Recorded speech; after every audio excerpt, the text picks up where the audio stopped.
Hello, baby dragons, how are you? Unahan ka mo ha, hindi bongga nga ako ng letter S. Kay, may akatas ng retainer, kuno hay, char, do retainer. But anyway, bala mo ba ng feeling nga sing nagpanagtag ang ginoo sing talents kag skills. Wala ikaw kasaluot sa pilahan, or wala ikaw kakasing priority number mo. Kay, inabalang, for example, number 1, nang do okay ka man, do naman ka magsaot, carry man, pero kung makita mo magsaot ang iban, ay, pang G-Force tanan sila yahaw, nga ikaw timo ya, bisan kapila ka na mag-try sila ng TikTok na, do hindi mo makuha ang steps, kapila ka na mag-take, tapos do, paghambal mo, sige, carry na lang ni, pero ang iba do, dasig lang. Kaduwa, ng mga, okay man, do may boses ka man, nami ka man magkanta, carry lang, lalo ka sa CR, pamasyag mo do, concert ka, pero kung batian mo ng ibang tao magkanta, nga do pang 4-chair turner, kita na sila magkanta, iyahaw, kapag masyagan nila, kung magkulot-kulot sila, do mas kulot na sa pansit kanton, no? Pero ikaw, nalipay ka na iya, timo kung hambalang timo sindidukihan nga, you're a great singer. Chokes na.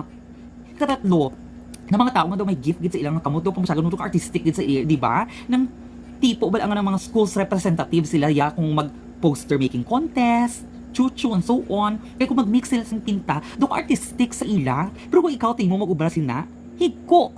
Nga naman. Pero you know what, baby dragons, what I realize? Kaya lang. Kung may mga bagay nga kaya nila obrahon kag hindi mo kaya, shucks lang.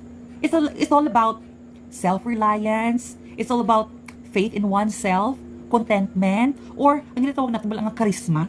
Padahal ina kasi imo nga charisma at chari lang. Kung namin sila magsaot, himay mo kasi imo nga sarili nga steps. Authenticity ang tawag sina. Give her. Kung pamatsyaga mo namin sila mag-drawing, padahal isang explanation, content-wise, pak na pak dapat. Diba? Kung namin sila magkanta, pamalakpak. Ang maganda nila may audience impact ng ginatawag, di ba? Kinaglano na nila. Malay mo, baby dragons, di ba? Pang Olympics team mo magtig-ang kang manipig sinilabhan, nga hindi nila kaya ng mga lifelong skills, wala sila iya nga ara sa imo. Ang point ko diri, baby dragons, is that it's okay kung may mga bagay na hindi mo kaya obrahon, di ba? While it's good that you discover your hidden talents or shape yourself into the person that you wish to be, it would be better or best to form an image of yourself of who you really are. Yung ina-harness mo yung mga potentials, ang imo nga strengths, kung sa diin kaya ka makilala sa mga tao. Diba? From a chef's perspective, daw magluto ka lang. You don't need to really follow the ingredients kagin suggest. Kaya nga ginatawag nga suggested ingredients, cooking time and so on.